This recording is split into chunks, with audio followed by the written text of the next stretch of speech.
तू मला ओळखतोस का?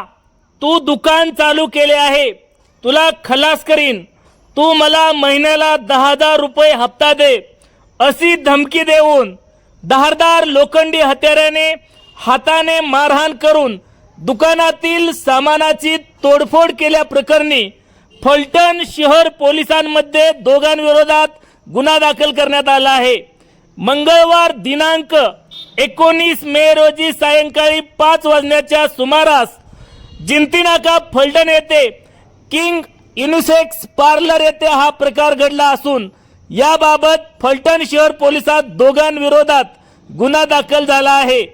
या घटनेमध्ये मोहम्मद फरमान, मोहम्मद नफीस मलिक व अजीम अहमद नसीम अहमद मलिक हे दोघे जण यामध्ये जखमी झाले आहेत। अचानक घडलेल्या या घटनेमुळे नेहमी गजबजलेल्या असलेल्या जिंतीनाका परिसरात एकच खळबळ उडाली होती।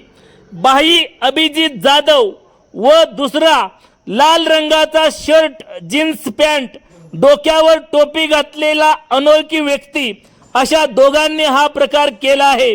हे दोघेही काळ्या रंगाची शाईन मोटारसायकल क्रमांक MH 538192 वरून आले असल्याचेही फिर्यादीत म्हटले आहे।